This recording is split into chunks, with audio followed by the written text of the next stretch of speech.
And good evening, everybody. Welcome into Sports Talk, South Carolina Radio Network, here on a Friday night as we head into what should be just a marvelous weekend around the state of South Carolina. I hope you got great plans to enjoy it, whether you are on the road or maybe going to take in some baseball somewhere, hopefully coming down to coastal Carolina and the beach for baseball at the beach. If you are a fan of one of these teams participating in the 17th annual tournament, maybe you'll be over at Founders Park in Columbia.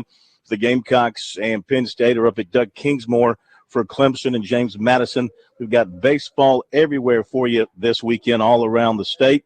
We've got racing going on in Atlanta, the golf tournament down in Florida, and recruiting to talk about. Plus, the ongoing investigation at the University of Tennessee. We'll learn more about that tonight here on the program. Welcome in Phil Kornblut from Coastal Carolina Springs Stadium at Vrooman Field, where Coastal and Marshall are battling right now in the opening game for these two teams in the baseball at the beach, wrong sport, baseball at the beach, and Marshall right now in control over the Chanticleers, leading 2-0 as Coastal bats in the bottom of the fourth inning. Meantime, over at USC, the Gamecocks with a healthy 7-0 lead on Penn State, 7-13-1 for the Gamecocks. Penn State with just a single hit off of Gamecock pitching.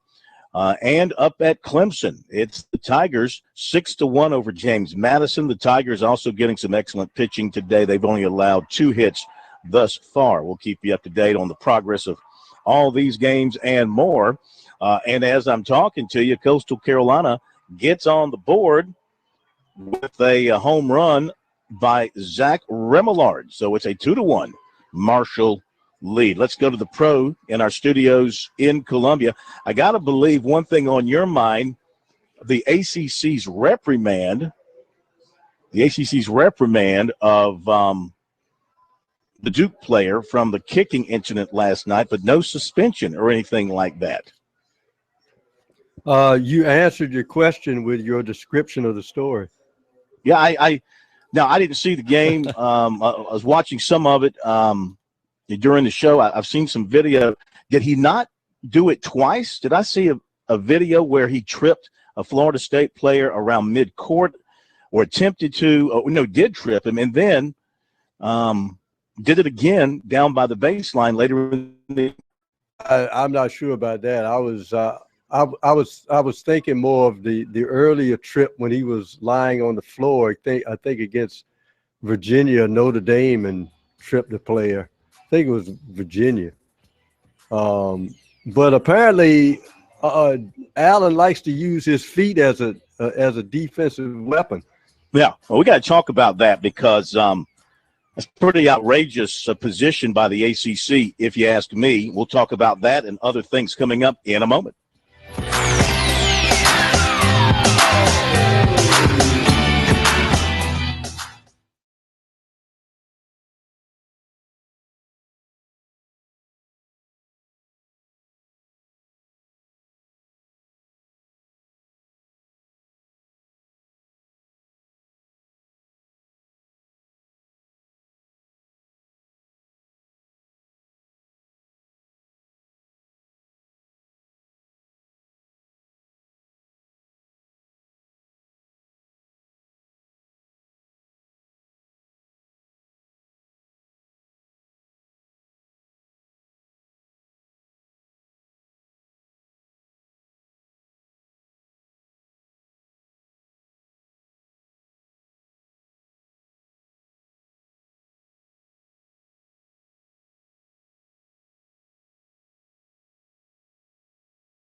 All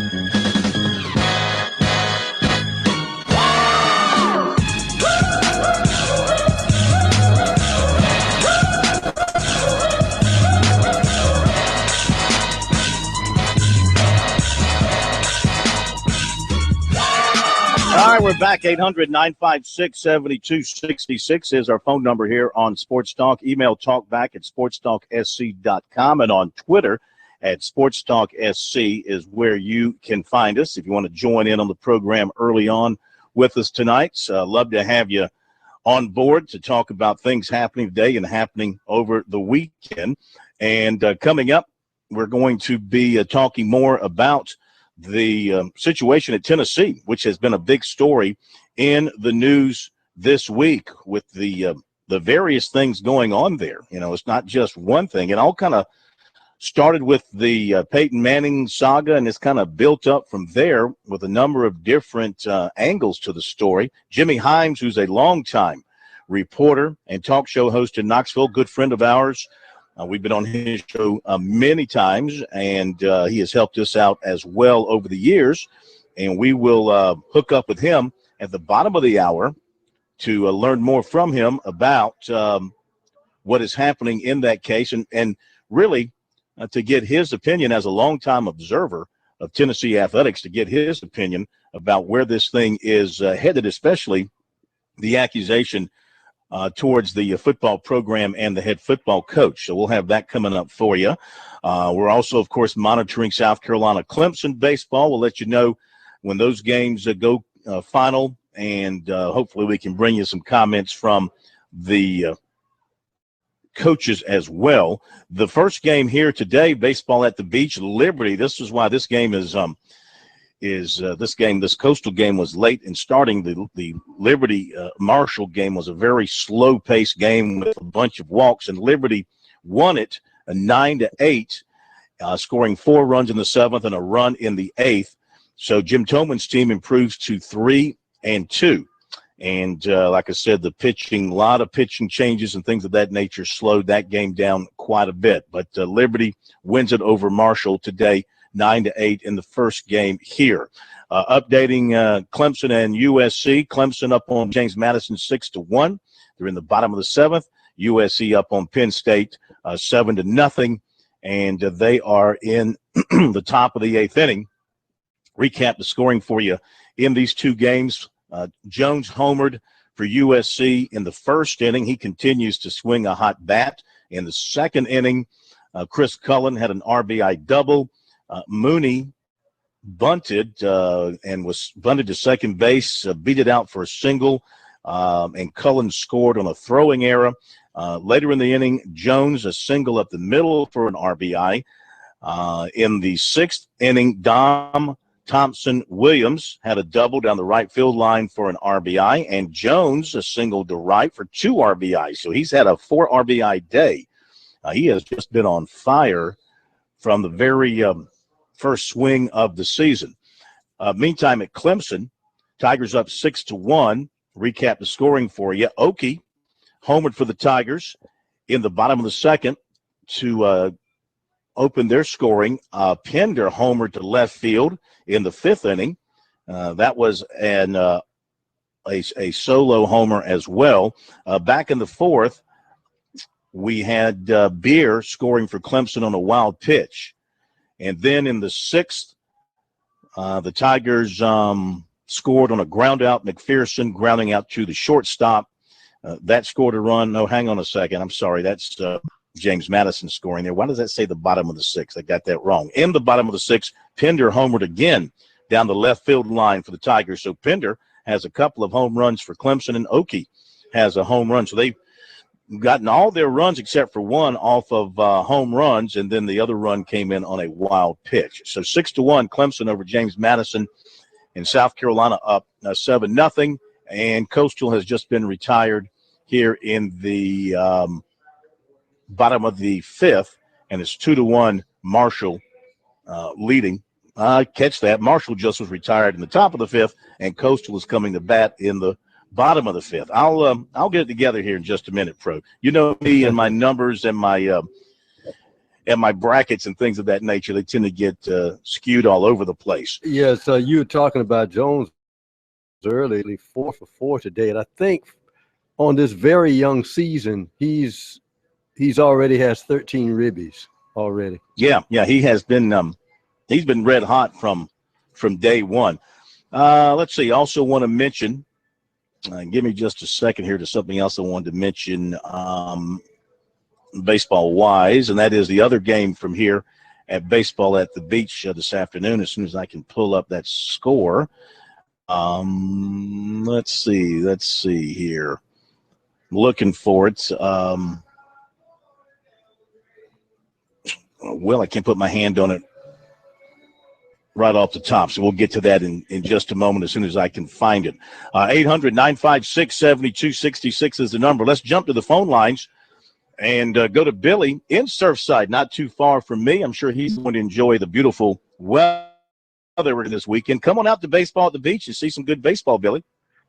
I might do that, Phil. I might do that. I'm serious. Hey, guys. Phil, I heard y'all talking the other night. I didn't get a chance to call about Clemson football. And you know, Phil, how much diehard I am about Clemson. Especially, and I'm excited about Monty Lee, by the way, what he's going to do with the baseball program. So, but it's just way too early. But I heard y'all talking about, and it's early for football as well because spring practice is about to get on. But you know, football moves the meter. But the comment on y'all were, you know, I think it might have been K-Mac that commented on the defense taking a step back, and y'all were kind of jumping on Clemson's schedule and so forth. And anyway, my opinion on that, Phil, is probably, and I've heard you say this before, you think Clemson will be back in the national championship, and I agree 110% because the offense, we don't even really have to go through that. That's going to be just a total machine. I think if you're an opponent and you come in, you've got to score a minimum of 40 to beat the Tigers, and that's a minimum. Not saying you're going to win. I really do think that, Phil. And on the defense, I think that defensive front's going to be as good with Dexter Lawrence and Scott Pagano and Albert Huggins. And look at what they've got: Christian Wilkins and Colin Farrell. And then if you look at the backers with Boulware, and you've got the stud freshmen coming in with Rashawn Smith and Trey Lamar. And I've heard rumors about Christian Wilkins might go to the strong side defensive end and move Rashawn Smith as well as a defensive end because they've got Jalen Williams and Kendall Joseph. And I just think that it's going to be Trey Lamar and Boulware just because of Lamar's raw talent. But I just feel, my opinion on that, I really do think, I don't think the defense will take, I think it'll be aggressive getting teams off on third down. And I think, like you alluded to, I agree 110%. I think we're going to see the Clemson Tigers back in the national championship. And I'm going to hang up and see what you got to say. Enjoy it, man. All right. Thank you very much. Yeah, I don't disagree with anything that you said. I don't. Will they take a back step defensively? We thought they would this past season. Statistically, of course, they led the net in 2014, didn't do that this year. And they had moments defensively where they weren't dominating, gave up a bunch of chunk plays against Alabama, for example, gave up a chunk play or two against Florida State, things that Brent Venables likes to try to shut down, of course, as any defensive coordinator would. But by and large, they were a very, very strong defensive unit. And I think Billy's exactly right, Pro, and we all know this. We're not stupid. Clemson does have to be great on defense to get back to the national championship because their offense is going to be dynamic. I don't see any way around it. I agree with him. I think it could be an offense that will average 40-plus points per game, and that is in combination with the talent and the schedule they face. They don't face a back-breaking schedule by any means. When you look at it based on the teams and the way they performed last season, who do you have that really concerns you? You've got Auburn to open up on the road, even though they were not all that good last year. It's still an SEC team on the road. You got to go to Florida State. Yeah, I know that. That's just one game you got to go to down at Florida State. South Carolina at the end of the year. Maybe Louisville will be a little bit better. Who knows? But will they be good enough? Outside of that, there's no one on that schedule that should really scare Clemson at all. And we'll talk more about it in a moment.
out there see any way Clemson won't average 40 points per game next season? As we've talked about before, 800-956-7266 if you can't see Clemson averaging 40 points per game.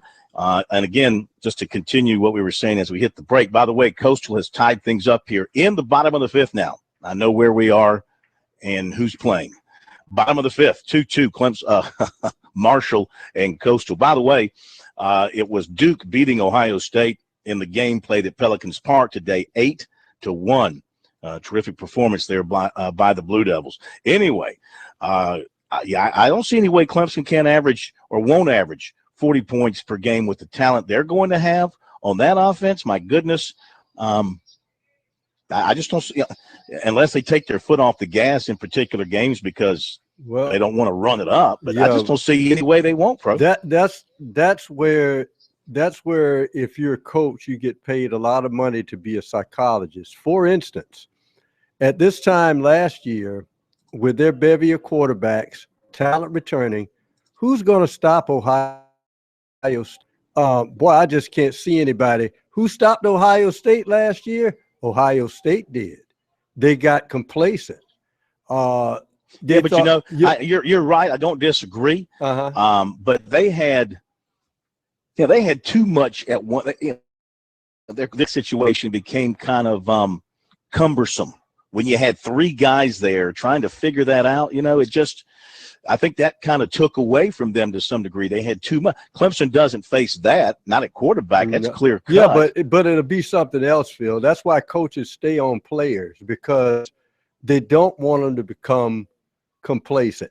The key point last year, and we said it before, the interesting thing about Clemson, I thought their defense was good because of their offense. They always stayed ahead in a football game. Watch the games where Clemson was close. Their defense was gashed. Why?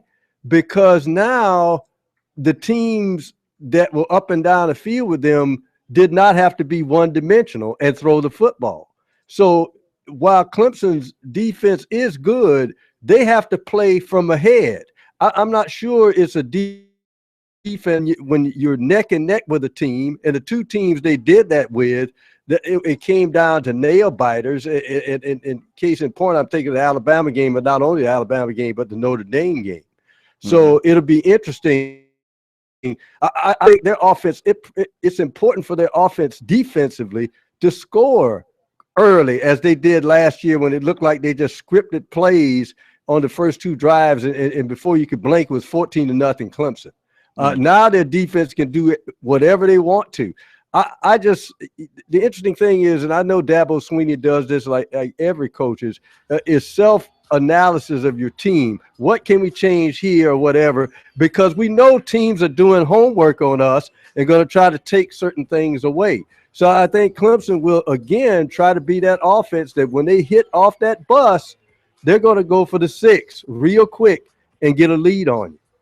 Only 3 teams went over 400 yards on Clemson last season: Notre Dame, USC, and Alabama.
And back we are, Sports Talk, South Carolina Radio Network. Phil Kornblut down in the beach area in Conway, actually, at Coastal Carolina for baseball at the beach.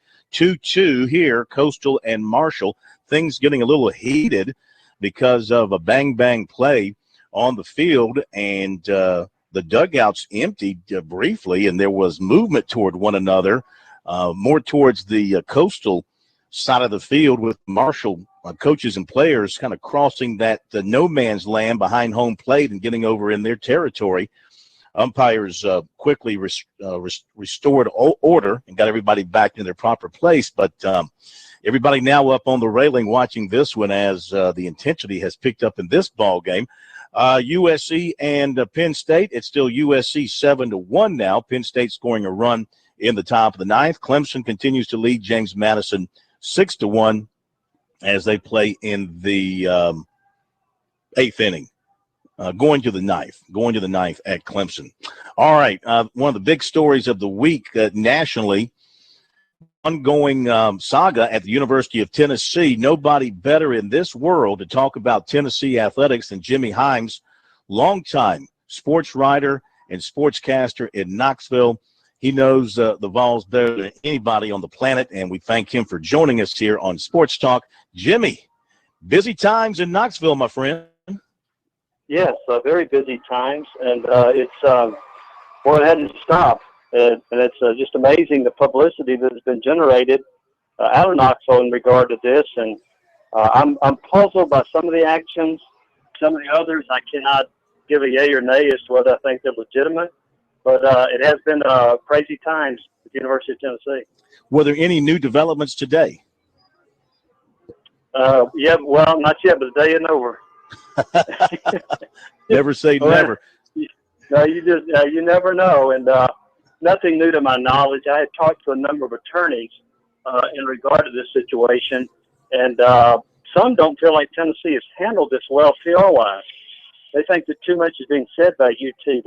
They didn't like the Tennessee coaches getting together and having a session of defending the university. They didn't think that was a good move. And they didn't think Butch Jones should have responded to Dre Bowles' accusations. But anyway, that's this thing looks like it's going to be a story almost daily for a long time. Yeah. Well, I mean, in simplest form, we know somebody's lying because there's an accusation being made, several accusations. But the one I'm thinking about, the one that really got my attention was when the most recent thing with Butch Jones went public. So you've got somebody making this accusation, a former player. He has come out, Jones, and clearly denied it. So somebody's lying there. So in your opinion, where's the truth and where's the lie? I don't know that. I know that Butch Jones has denied it. I actually talked to him. He denied it to me. Dre Bowles, I will tell you this. He told the Knoxville News Sentinel that nobody ever assaulted him at Tennessee. And then when he was deposed in an affidavit, he said Kurt Magid hit him and bloodied his nose. Well, which is it? So we've got Dre Bowles telling a lie to somebody, either the newspaper and the affidavit. That brings into a little bit of an issue of credibility for him, since he lied. We know he lied. We just don't know which way he lied. And I do find it interesting that if Butch Jones had said this to him, why did Dre Bowles remain on the team, go to practice, go to their bowl game, and celebrate the bowl victory over Iowa in the Tax Slayer Bowl? So I thought that was interesting. If that had occurred, if he had been called a traitor, yet he was still on the team and practicing, and then Butch Jones helped facilitate Bowles' move to Chattanooga. So I think that's an interesting development given the Bowles accusation. Yeah, that's very interesting on your part. That really shines a different light on it for those of us who perhaps aren't in the know about what's going on. What would motivate the player to do and say what he has said? I mean, is he strictly just trying to make a financial gain here? What would cause him to do this? The player has no financial gain in this. None. He's not a part of the lawsuit. However, it has been told to me by multiple sources that it was his girlfriend that was allegedly sexually assaulted by A.J. Johnson and by Michael Williams, the two former Tennessee football players, who were immediately suspended indefinitely, never played football at Tennessee again, and they're awaiting trial. And so there was a feeling among some of the players that they didn't like what Dre Bowles did in assisting the woman in regard to this situation. Exactly what happened, I don't know. I've heard a lot of stories, Phil, and I hate repeating them because I don't know which one is true about what transpired between this woman and those two guys that she's accused. But it is going to trial, and we'll see where that goes. But Bowles apparently was friendly with this woman, and he assisted her that night, and that's why there were some players that turned on him. Now, that's still not right. If he did what he felt was the right thing to do to help somebody who was allegedly sexually assaulted, then other players on the team have no business trying to assault him. Okay. Sure. And Butch Jones told them, and I've been told not only by Butch Jones, but others, he told the players to leave Bowles alone. Don't do anything to him. Leave him alone, because he knew that there had been a little bit of an uproar. There were 2 attempts that I know of to attack Bowles. I was told that in each case, people intervened. It may have been a trainer, it may have been other football players, but there were people that intervened to where he was not beaten up, he was not hit. 4 different sources told me that, and Bowles initially said he wasn't hit, and then in the affidavit he said he was. So I don't know what happened. Why would players want to? I'm asking you to think for other people, so that's not fair, but I'll ask you anyway. I mean, why would players? What's the rationale behind players attacking him for helping the alleged victim? Is it because they felt like they were trying to protect the players who allegedly committed the crime? Absolutely. That's what it's all about. You don't rat out a teammate. You don't go that way. In fact, one of the players, the former player, was quoted as saying, "Where I come from, if you pull a stunt like that, you get shot." Okay? He was quoted as saying that. So, but again, that's poor behavior. I don't defend that at all. But whether or not they actually punched him, that's in question. But yeah, they were defending him because they felt like he was helping a woman as opposed to helping his teammate. Yeah. Talking with Jimmy Hyams from Knoxville. So how damaging is all this for Tennessee? Did Dave Hart's press conference and throwing his full support behind Butch Jones, and we all know when it comes to college athletics, part of all of this, if not a majority of all of this, is done for public relations purposes and to help recruiting and offset any damage to recruiting. Was he successful in that yesterday? I don't know if we'll know the answer to that for a while. You said PR for recruiting. I don't know if this is going to hurt Tennessee in recruiting. It might. I looked at Florida State when that's Winston. It didn't seem to hurt them in recruiting. It did not seem to hurt them. It certainly didn't hurt them on the field. They won a national championship and they were 37-4. The difference is there was only one player involved. This involves many players, and it involves the athletic department. It involves the football program. So you got a lot more people involved with this one than you did with Jameis Winston. Now, again, it did not serve as a distraction to Florida State on the field. It didn't hurt them in recruiting. That doesn't mean it won't hurt Tennessee. And I don't know that we'll know the answer to that until several months down the road. All right, Jimmy, if I can hold you over for just a couple of minutes, you got a couple more minutes you can give us? Yes. I appreciate that. Jimmy Hyams from Knoxville joining us here on Sports Talk. Meantime, Coastal has taken a 4-2 lead over Marshall with 3 runs here in the bottom of the 5th inning at Springs Brooks Stadium, Vrooman Field here at Coastal Carolina. So they have come back with some anger after the anger level on both sides went up there just a little while ago. South Carolina up 7-1 on Penn State. That's gone final now. USC improves to 6-0. John Jones, 4-for-4 day for him, a homer and 4 RBIs. He continues to swing the hot bat for South Carolina. Clark Schmidt picks up the win to go to 2-0. And Clemson, top of the 9th, leading James Madison 6-1. Back more with Jimmy Hyams in a moment.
And we're back on Sports Talk, South Carolina Radio Network. Let's rejoin Jimmy Hyams from Knoxville for a couple of more minutes. Thank you, Jimmy, for hanging in there with us. Always good to talk to you, catch up what's happening in Knoxville. So the other part of everything that's been going on from the other angle with the Title IX stuff and that lawsuit and the involvement of Peyton Manning's name and all that, where is that heading, and how long do you think that's going to drag out?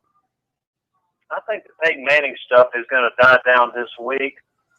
Phil, I'm just flabbergasted at all that was brought up. I was very insulted when so many people in the national media said that it was covered up. There wasn't anything covered up. No. I broke that story. I wrote about it in 1996, and the News Sentinel finally released 27 pages of articles that were written about it. It was covered extensively. If you didn't know it, it's your own fault. All you had to do was Google it. And I'm just flabbergasted that people are saying, oh, this is new stuff. It's not new at all. It was reported in 96, 97. It was reported when the settlement occurred, when the book came out. So I just don't get that. I don't understand why people are acting like this is new news, because it's not. So what's the next step in all this from that particular angle with that story, with the Title IX stuff and the lawsuit? Where is that headed next? Well, with Manning, it's not headed anywhere. With Tennessee has either 60 or 90 days to respond to the allegations, and they're in the process of discovery at this point, and so are the plaintiffs. And that's where you saw the comment from Dre Bowles coming from the plaintiffs in discovery, where in the affidavit he said what he said. So Tennessee has that time to respond, and then from there you see what you got. Now, let me make sure that I'm clear on this. I'm not saying that Tennessee is guilty of something. I don't know. Yeah. The thing people need to understand is this is an accusation that they violated Title IX investigative procedures. That's it. If players are found guilty of rape, that doesn't mean Tennessee did not follow its Title IX obligations. So that's what this is about. And whether or not Tennessee did or not, I can't answer that. I will tell you this, though. I've investigated about half of the accusations that were made. And based on my investigations, I think about half of them are bogus. In looking into it, I've read the depositions, I've read text messages, I've read this on many cases with Don Pearson, with the basketball player, with an unnamed football player, and I think they're inaccurate. I think they're unfounded. Now, that doesn't mean that some of the accusations aren't accurate. I can't speak to that, but half of what I looked into, I think are unfounded charges against these athletes. From what you have investigated, then, what do you think is the most serious charge against Tennessee that, based on your investigation, has some merit? Well, it's hard for me to say because I can't tell you whether or not Tennessee complied with Title IX investigative procedures. That's the most serious charge. That's the most serious claim. And if they didn't, then they need to be nailed. If they did, they shouldn't be. But I don't know if they did or they didn't. But again, if you comply with the investigative procedures, it's not your fault if there are people that actually committed rape, all right? Yeah. But if you didn't do what you were supposed to do and you allowed things to go unreported, or you didn't do your due diligence and you created a culture, you got a problem. But I can't say that Tennessee did or didn't, Phil, because I don't know enough about that part of it. Sure. All right. So on your show in Knoxville and around the state, what's the mood of the Vols fans? Is there concern, or are they just saying, this thing in due time will pass and we'll be fine? There's absolute concern, great concern, and concern as to who might lose their job. Yeah. You know, is this going to cost Butch Jones? Is it going to cost Dave Hart? That's what they're concerned about. I don't know the answer to that. But that concern in Knoxville. Jimmy, great talking to you. Sorry we have to talk to you about these kind of nasty circumstances, but next time hopefully we'll be talking about football season and some good things ahead. Phil, I appreciate it. No problem. Anytime, Thank you, buddy. Jimmy. Take care, my man. All right, Jimmy Hyams, you can hear from him what a great reporter he is. This guy is one of the best. There is no doubt about it. Yeah, I've read a lot of his stuff. Oh, yeah. I've followed Jimmy from when he was just, not just, when he was strictly a sports writer working for the Knoxville newspaper. And, you know, this is a guy who's been right there and seen it all. You heard him say he wrote the story about Peyton Manning and those allegations. There was nothing hidden about it or anything like that. I understand why he would be offended by the national pundits who, you know, don't really know, who want to just make a blind claim that there was some sort of a cover-up there when he had written plenty of stories about it. So I admire his work, and he does a great job, and you can take it to the bank. You know, the facts that he was able to share with us that he knows about, you can take it to the bank that it's accurate stuff when he says it. We'll be right back with recruiting.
Oh, sorry about clearing my throat there.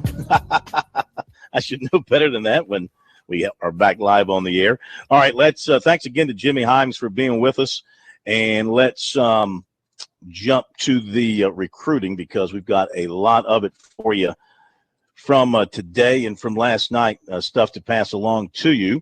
So let's begin with Trey Lawson, defensive end, North Augusta, picked up an offer from Southern Cal last night. So now he's being recruited coast to coast. USC, Tennessee, UNLV, Florida State, Illinois, Ole Miss, Kentucky. His other offers, he has been to USC twice this month. He's also been to Georgia. He's going to Florida State this weekend, Clemson on March the 5th, and Georgia Tech later in March. He also wants to see Tennessee, and USC has jumped on him hard, had him in for Junior Day, and then again last Saturday for an unofficial visit.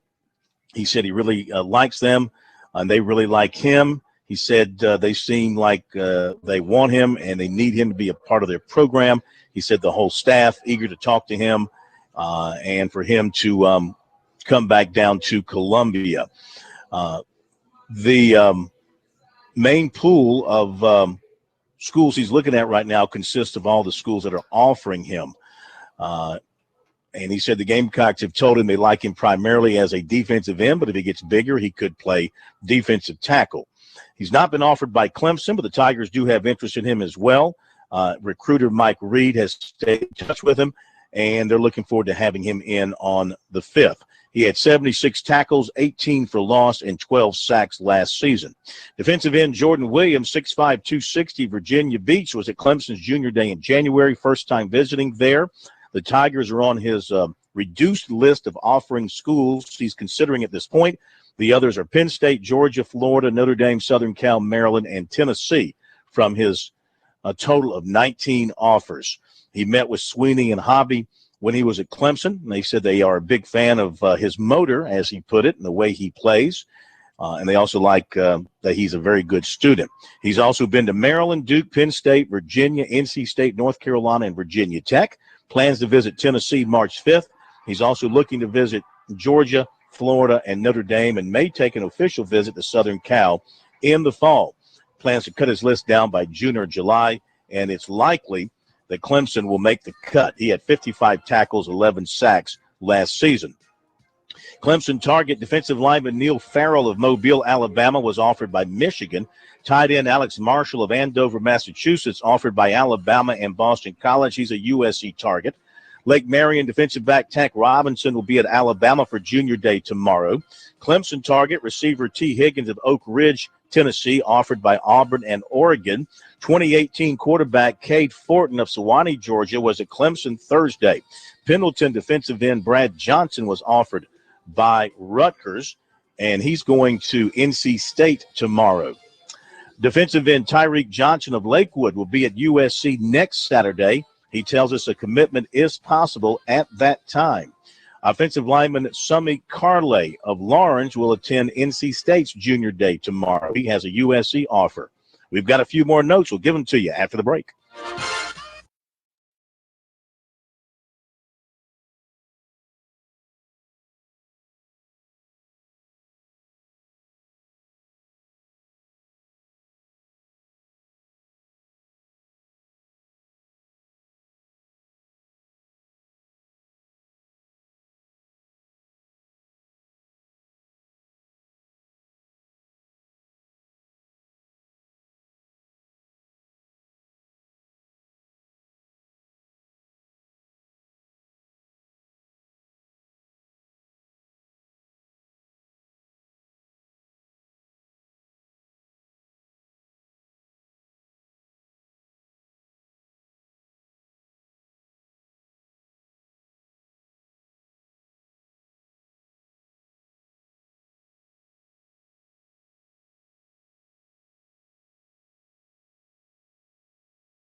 Live from Columbia, this is Sports Talk on the South Carolina Radio Network. Be a part of tonight's show. Call us at 800-956-7266 or email talkback@sportstalksc.com. Now, hosts for Sports Talk, Phil Kornbluth, Kevin McCrary, and Tom Hayes.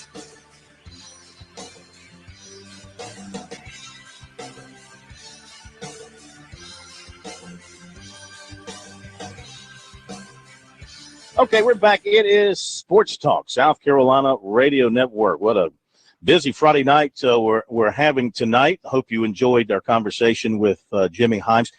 By the way, 7-2 here now, Coastal in full control of this game against Marshall. Pro, anything else I should have asked Jimmy about that situation, or you think we covered? I think you covered everything, except I always like to – you don't want to talk about karma, but let's face it, the 10,000-pound gorilla in the room that nobody talks about is the specter of what you did to Philip Fulmer. And I mean, that athletic department, I mean, the entire athletic department has not been the same. Yeah, exactly. All right, let me go back to recruiting. There were a few other notes that I had to pass along to you. So let me get to those. Where did I leave off? Tyreek Johnson, I mentioned him. Summy Carley, I mentioned him. Defensive end Josiah Coatney of Holmes Junior College, Mississippi, a USC target. I was just talking to him during the break. We'll have a story up on him on our website later tonight. He was offered today by Florida. So South Carolina, Florida, Ole Miss, Alabama, those seem like his four. He'll visit those before he makes a decision. East Carolina today offered Northwestern quarterback Gage Maloney and running back Jerry Howard. Now more USC offers today. Linebacker Ventrell Miller of Lakeland, Florida, athlete Jawan Burgess of Tampa, who also has a Clemson offer, and defensive lineman Rutger of Nashville, all offered by USC today. Basketball, Kyron Bowman, the 6'2 combo guard, Havelock, North Carolina, scored 32 last night in a playoff win for his team. Has added recent offers from Cincinnati, Boston College, San Diego, Tulsa, and Memphis. He talked with USC's Evans on Thursday, and he was told that they're coming back to see him soon. Frank Martin has not yet been down to see him. He said he thinks it's coming close to an offer because of what Evans was saying to him and the questions he was asking. He says he's open to everybody right now. He said Boston College, Western Kentucky, and San Diego have been recruiting him hard of late, but he doesn't have a favorite. He's not been anywhere yet for basketball visits. He did visit USC in 2014 when he was a football recruit. He's averaging 22 points, 9 rebounds, and 8 assists per game. Of course, his brother, one-time USC commitment Michael Bowman, wide receiver, who got into some legal difficulty. Kyron told me his brother is going overseas to play football. Didn't know where. Maybe he's headed to Israel. Who knows? Remember we had our buddy on from Israel talking about the football league there. Mm-hmm. Yeah, I don't know if he's headed there or where he's headed, but that's what his brother said. Hopefully, I guess he's gotten his legal situation squared away so that he can leave the country. But I don't know any further details on that. All right, we'll talk more basketball. Lee Klein, our national basketball consultant, scheduled to be with us next here on Sports Talk.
right, 7-2 here. Coastal leading over Marshall as we're in the top of the seventh inning. Clemson has gone final, 6-1 over James Madison.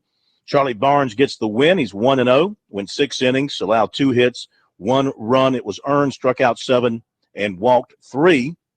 6-8-2 for the Tigers, 1-3-0 for James Madison. And USC won its game 7-1. Clark Schmidt went 7 innings, 1 hit, no runs, walked 1, struck out 8, and I went over some of the offensive numbers earlier. So the Gamecocks improved to a 6-0. Have we got Lee, LB? Oh, good. Lee Klein, our national basketball consultant, joins us here on Sports Talk as he does every Friday night and will through, who knows, through the NBA playoffs, we hope, and beyond. Lee, how are you? Doing great. How's everything? We got another exciting week of college hoops as we wind things down with conference play. Yeah, absolutely. Tell me about the big movers and shakers and losers of the week, in your opinion. Well, I think that, at this point, the big talk, of course, is the bubble. And you had a lot of opportunity games with teams. You could start with Clemson and a huge, tough loss. This back-to-back, NC State, Georgia Tech, losing 2 heartbreakers on the road really puts them in a tough position. So the bubble, in some cases, becomes a lot, and some teams drown, if you will, in that bubble. So Clemson and a few other teams that really, took a bad turn. Washington, who lost as heartbreaking a game as you could imagine. Oregon State, one with controversy. So to me, one of the big aspects is this. At this late juncture, the bubble and what the chain events that a loss does in fact cause. Yeah. Who do you have right now as your 4 number 1 seeds in your mind? I think it's shaping down where it's fairly clear. You've got Kansas, who I think is the best team in America. I think you have Villanova, even with that loss, still warrants a number 1 seed. Will be the winner of the ACC, and tomorrow is going to have some bearing on it. Right now, that Carolina, of course, they've got the huge game against Virginia tomorrow. And then the 4th number 1 could be Oklahoma. There are those that think that maybe it's starting to be Michigan State. Right now, I'll say Oklahoma. But we'll see. Tomorrow that could change as they've got a tough game in Austin against the Horns. South Carolina, 2 good wins for them, Florida and Tennessee. They go on the road to Mississippi State tomorrow. Then they've got Georgia at home, and then they finish up with Arkansas. I think I've got the order right there. So, South Carolina looks securely in the field.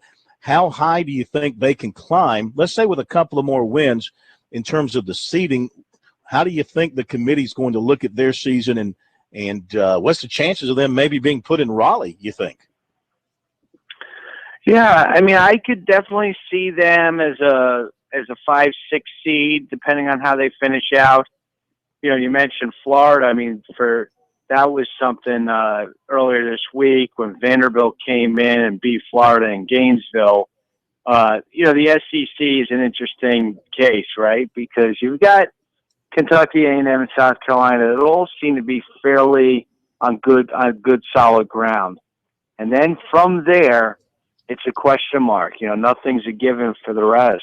So it's a league that could be, looking at 3, definitely 3 bids, but maybe as many as 5, depending on how it ends out. Did you see the Duke-Florida State game last night? Yes. Right. Did you see the incident with Grayson Allen? I did, and I before you comment, the ACC today issued a reprimand for what he did after a review of the game by the league office. and they said it's based on Allen's involvement in the tripping of Florida State's Xavier Mays. At the end of the game, ACC considers the matter closed and will have no further comment. So, second time he's had an incident like that this season. So now I want to, in lieu of the fact of what the ACC has said, now I want to get your opinion about what you saw and if you agree with what the ACC has done here or not done. Yeah, I personally thought that Duke should suspend them a game just to kind of set the tone that, we're better than this, you're better than this. It's kind of, Duke's got to, in my mind, get, just kind of, pull the reins in a little bit and get him to understand that there's no place for that in their program. And, and for him, as far as his career, I mean, you're talking about a guy that many consider probably one of the top, second team All-American you're talking this year, maybe third team All-American, and he's doing those silly things like that. I think, and that's where it becomes sort of, because it's so late in the year, and Duke, do they really want to blow a game against Pittsburgh? They're a thin team. Can they really afford to sit them?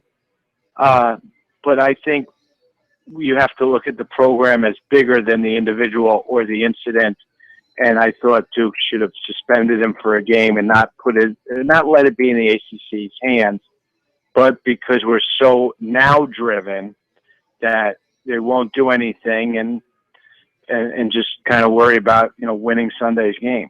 Yeah. So, I mean, the league washed its hands of it then. A public reprimand, really means nothing.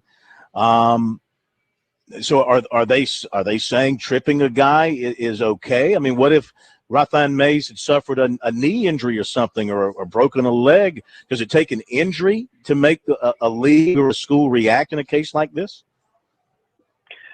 Yeah, it's definitely a good point. It's all, let's say, warranted based on the school status of the school and the player and that part. I'll give you, it's not exactly the same, but I was watching Seton Hall's game. You believe there's prejudice here. You believe because of Duke's status and everything that the ACC, you think that entered into the ACC's thinking and not coming down with a penalty? I think it's Coach K and it's Duke, and I do think if it was reversed, it might be a different situation. If it was, Florida State, and I definitely there's that aspect. Ben Bentil, I don't know if you got to see that last night. Providence played Seton Hall in a good game, and that Seton Hall pulled away late. Well, Bentil got thrown out of the game on a flagrant 2, which looked worse than what it was. His arm was high, and then it kind of got caught into the guy's upper region. And so, as they say, that whole area. And so what happened is he got thrown out of the game. Well, and then that's something that happened in a basketball play that, I get it. You look at what Grayson Allen did, there's no place for it. That's 5 times worse. That is something, it is a cheap thing because it's, players not looking. The game is already been decided. To me, that, one of the 2 incidents, one where a guy got thrown out of the game and there was talk that probably won't be suspended. And I look at someone who had 2 of those other incidents, I start thinking that, it's not right. Something is disproportionate about what punishments are being assessed. Yeah. Hang on a second, Lee, if you don't mind. We got a quick break coming up. A couple more questions for you. Visiting with Lee Klein, former coach, director of the 5-star basketball camps, a basketball author, and all-around good guy. And we'll have a couple of more comments from him coming up after the break.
All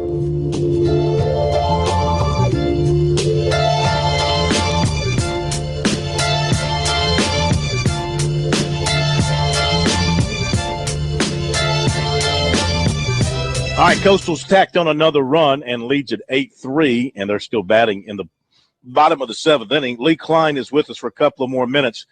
LSU, and they got the guy who's the best player in the country individually, number one pick in the draft in all likelihood, yet they are a struggling team, and maybe any other year you might just write them off as an NIT team because of who they have on their team and maybe the desire to have him in the tournament. Are they going to get more of a benefit from the committee when they discuss them, or how do you think they'll approach LSU? Well, I think it's going to be what happens within this wacky Southeast Conference. Now, they've lost the last 3 games and 4 of the last 5. They've got 3 games left, 2 of them home, and, of course, they end at Kentucky, who I'm sure would love a little payback. Bottom line is this. This is a league that's locked in 3 spots. They could get up to 5. LSU could be one of the next 2, but to do so, they got to climb up to 19, 20 wins. So they got 3 regular, and then you got the conference. It's not impossible, but it looks like they're without Keith Hornsby for the rest of the year, and quite honestly, they're not playing like a very good team. And partly, while Ben Simmons is getting good numbers, it's not a cohesive unit at all. And it's, I really put a lot on some of the upperclassmen. And unfortunately, Hornsby, who was hurt earlier, is hurt again. I put it on the juniors and seniors, guys like Tim Quarterman and, Josh Craig. Those are the guys that have to, that have been there to figure out how to gel as a team. It's hard for the freshman to come in and have all the answers. It's enough that, he's producing. But when when you don't have that veteran leadership, and you have some jealousy, you see is what you get in Baton Rouge. And that is, these are individuals that are trying to fake it as if they're a team. They're not a team playing for one purpose. Lee, you talked about Kansas probably looking like the best team of, it looks like at least 20 teams could win it this year. It's so wide open. Could you see Kansas and Oklahoma from the Big 12 both getting number 1 seeds, and then the committee saying, yes, North Carolina deserved the number 1 seed, but we kind of made sure we had them at a favorable 2 seed, so we stuck them in Raleigh? Can you see that scenario happening? Well, let's be honest, right? It's all about let's sell tickets, right? Got to sell tickets because you can't have those Thursday, Friday. You have to have somebody in the region that draws. So I would say, you could feel fairly certain you'll see Villanova in Brooklyn, you'll see North Carolina or Duke and Raleigh. That's going to happen because it's about selling tickets first and foremost. So somebody's going to be there.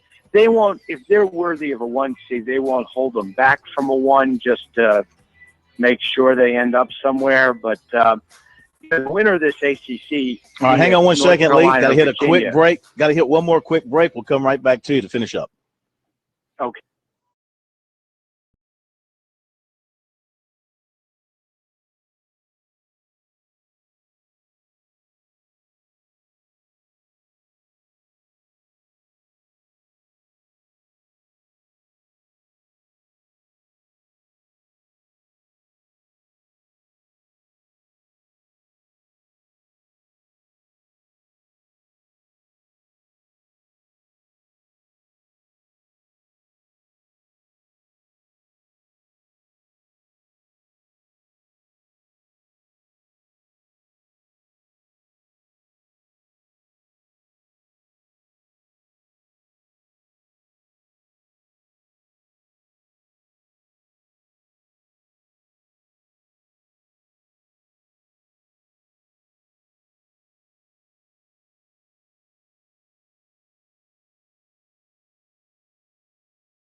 right, a couple of final comments from Lee Klein. We had to jump in there at the break, Lee, so go ahead and finish up what you were talking about there regarding number one seeds.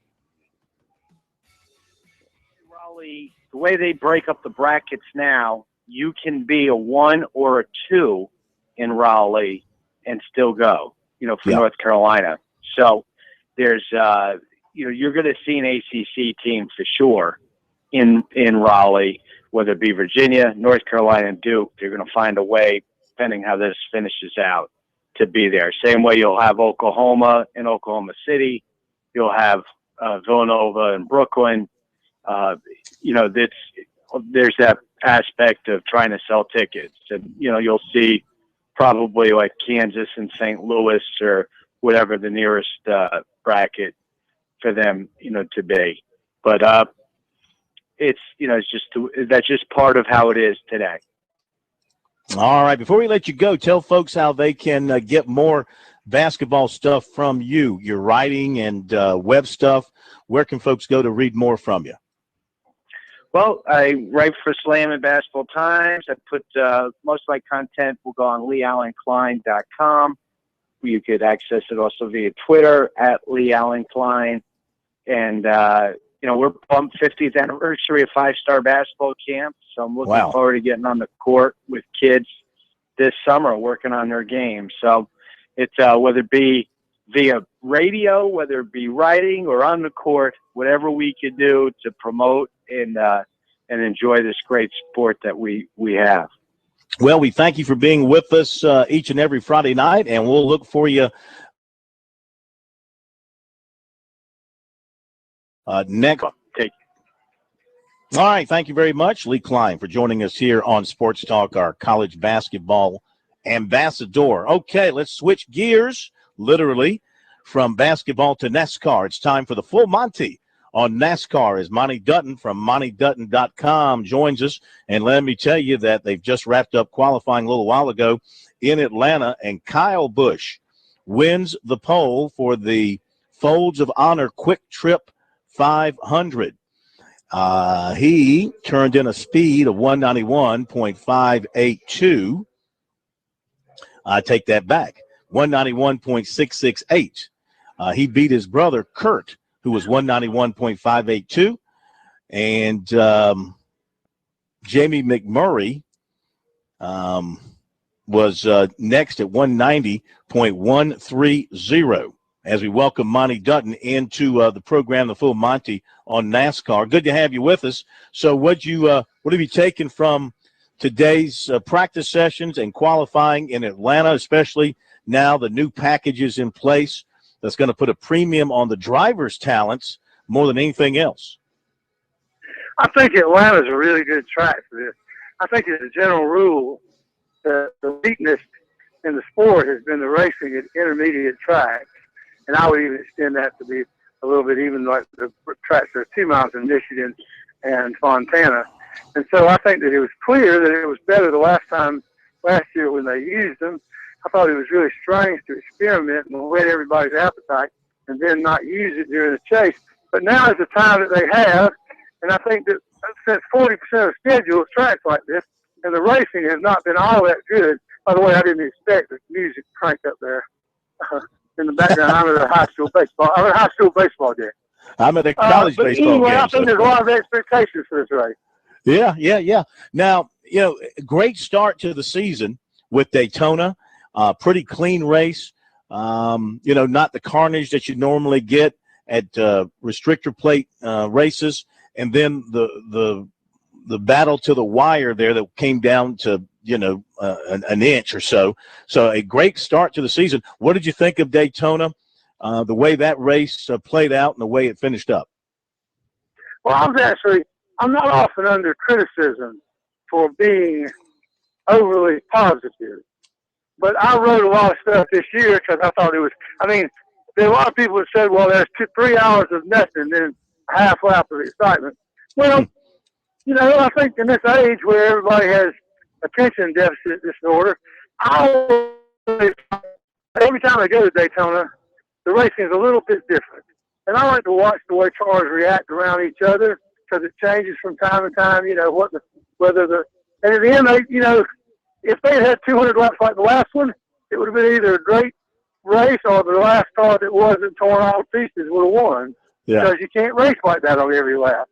And so it bothers me sometimes because the same fan who will get screaming mad and tell you that he doesn't like to see wrecks gets terribly upset every time there aren't a lot of wrecks. So to me, just admit it. You know, nobody says they shouldn't have hits in football. The fact is that race fans, they don't want to see death. They want to see death defied. And that's a part of the sport. And this, to me, it's just like hypocritical and politically correct.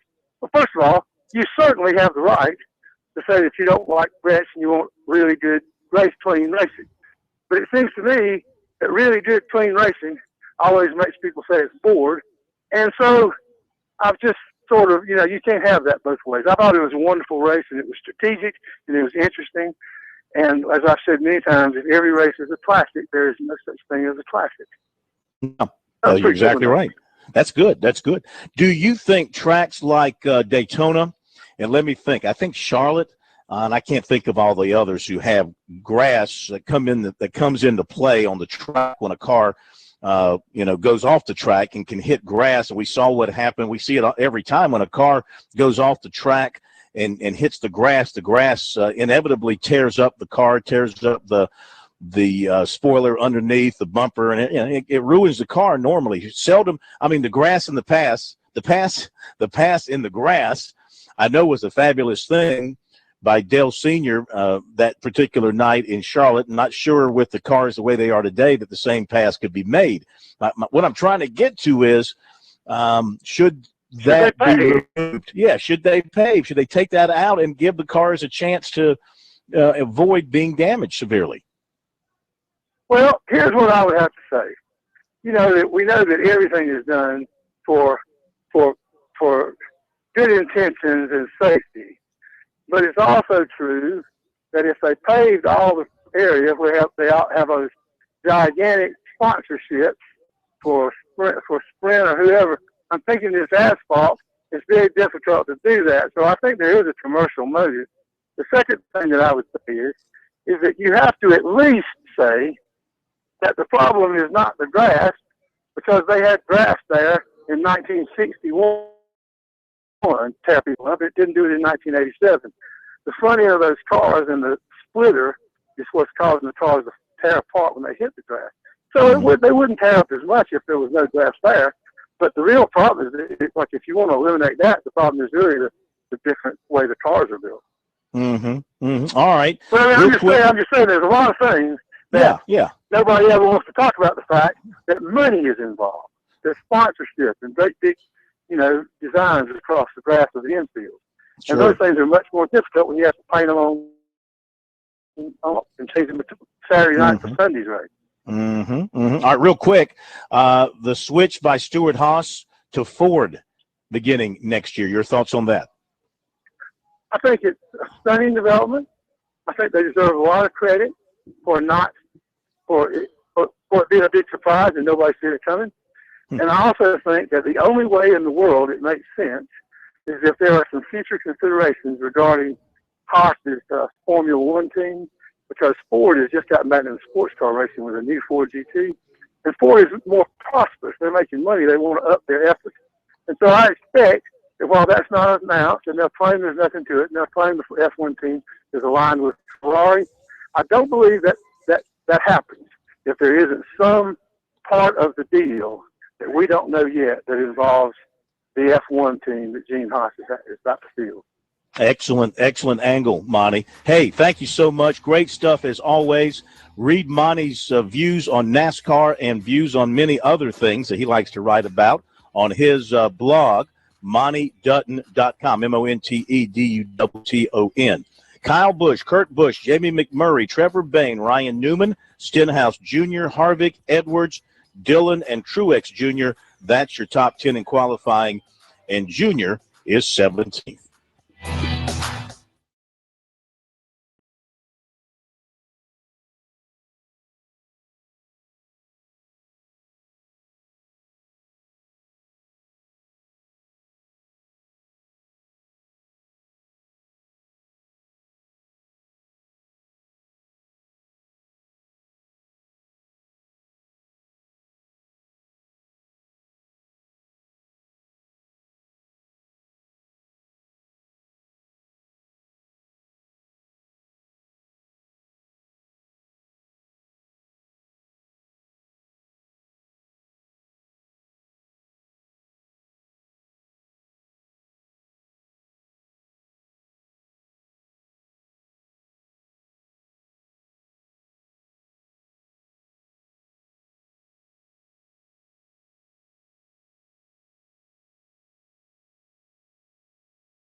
All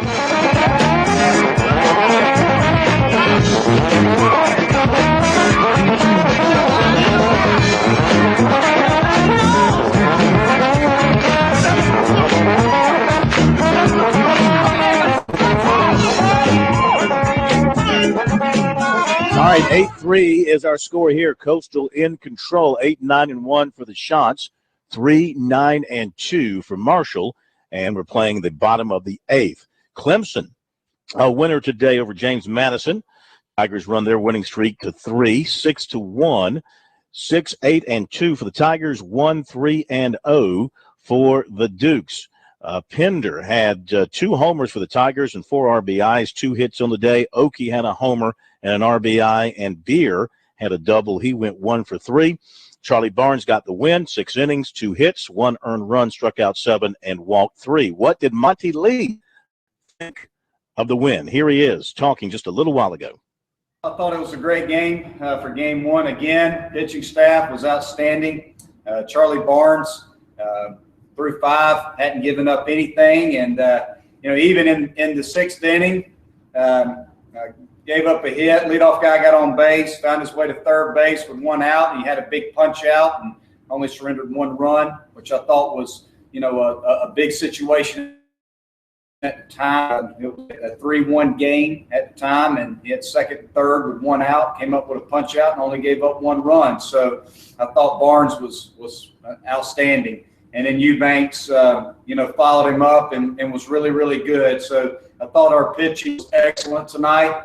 Offensively, I thought we got better as the game went on. If you look at the quality of our at-bats got better as the game went on. We were only able to get the leadoff guy on, I believe, in 3 innings, but we scored 5 of our 6 runs in those 3 innings. So one of our big goals is our offense to get the leadoff guy on base and just hope that Pender comes up. So Pender carried us tonight, came up with, obviously, 2 homers, drove in 5. So had a big night for us. But it all started with a walk, and then I think Weston Wilson had a 2-strike single. Chris Williams led the inning off of the walk, 2-strike single by Wilson to get on base. Had a great at bat, and then the 3-run homer. So tonight it was all about Pender. Carried us offensively. You mentioned Pender, 3 home runs already this season. How about having a leadoff guy with that kind of power? Well, it's a lot of fun, when you got a guy that's sitting in the leadoff spot that has some pop. And the good thing about it is he's going to come up to the plate more than anybody. So when you've got a guy like that who could get 4 or 5, at bats in a ball game, when he's got some pop, he can swing the bat. He's a dangerous guy. So it's good to have a guy like that hitting in the one spot for us.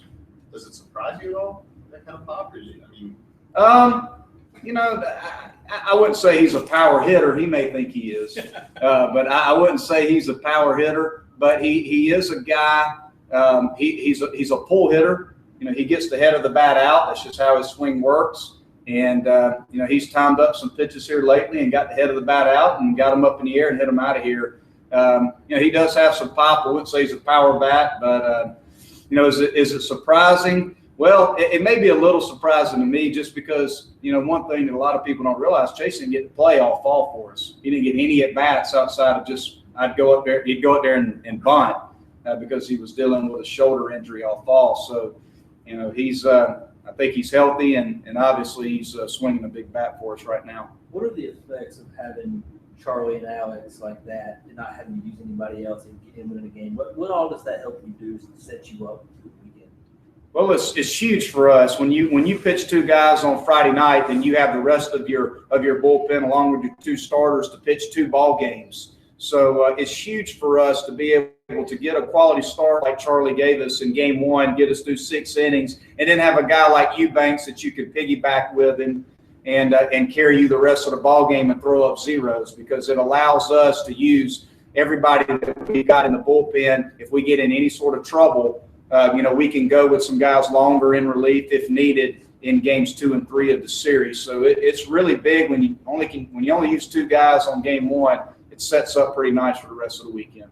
Through 2 starts, how has your evaluation of Charlie altered from what you thought in the preseason, and especially with his next start is going to be a tough one in South Carolina?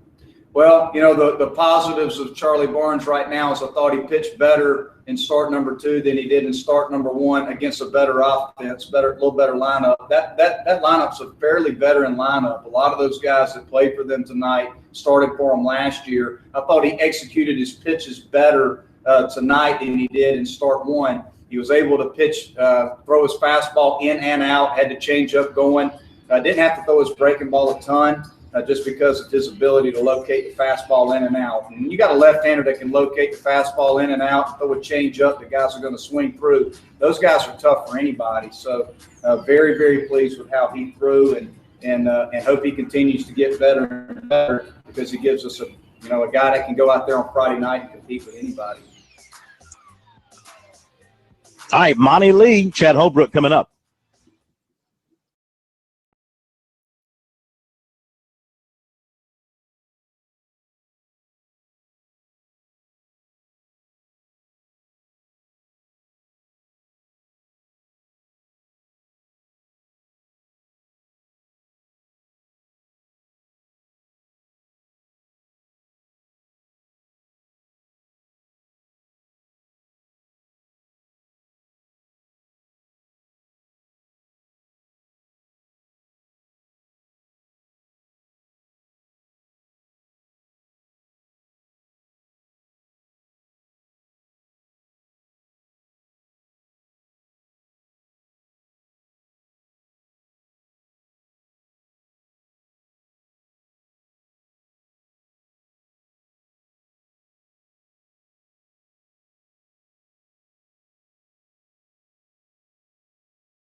South Carolina takes down Penn State today, 7-1, 7-14-1 for the Gamecocks, 1-2-2 for the Nittany Lions. John Jones, 4 for 4, 4 RBIs and a homer. And with a couple of hits, it was Dom Thompson-Williams. He had a double and an RBI. Mooney, 2 for 3. Cullen, 1 for 4, a double and an RBI. Tolbert, 3 and a double.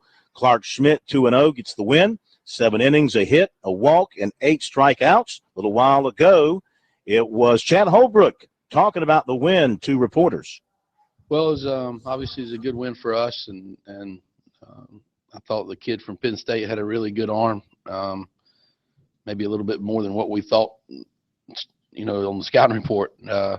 He's running up there pretty good. Big, tall lefty throwing 90 to 92. That's pretty tough. And so our guys battled him pretty well, and Jones got us off to a good start there in the first inning, and then we put 3 more across there in the second. We felt pretty good about the game at that point. Clark Schmidt was outstanding, very efficient, 7 innings and 81 pitches, and he struck out 8. So he was very, very polished with his command for the most part, and he was in control of the game from the get-go. He can be that way. That's what I saw pretty much all of January and February in our scrimmages. He was doing that to our hitters. So when he throws the ball the way he's capable, he's tough to handle. It was great to see him throw the ball that way tonight. And I was proud of Coley coming in and getting 6 strikeouts in 2 innings. And his changeup's very, very good pitch, and he threw the ball well too. Obviously, Jones stood out going 4 for 4, and with 4 RBIs. But some of our other guys had some pretty good at bats too. So we'll take it and come to the park to play tomorrow. About some of the other guys doing. I mean, every player, every starter had a hit. So, I mean, how great is that having that depth throughout the lineup? Well, I mean, it's we got a lot of guys that didn't play that I think are pretty good too, and it's been very difficult for me to settle in on a lineup right now because y'all probably thought it was just coaches speak when I was telling you there's a lot of guys evenly matched, and I think you can probably see what I was talking about now from the way that they're all performing. But at some point, I'm going to have to narrow this thing down. I can't keep it a revolving door. You know, I want to see some kids play. Some of them are still competing, you know, to play, you know, more than not. And I'm giving some guys some cracks while keeping, you know, 4, 5, 6 guys in there pretty much consistently all the time. So it's a good problem to have. I got some good kids and some good players, and hopefully they'll keep coming to the park every day to improve and get better and be a bunch of team guys, because everybody's not going to play as much as they want to. But feel good about the depth of our team and feel good about the way our pitchers are throwing. But we still have a lot of room for improvement. Chad Holbrook, there you go. Pro, have a great weekend. Thank you, Larkin Belton. Great job. Thanks to all of you for joining us tonight. Have a fabulous weekend. We'll see you Monday night from Harbortown.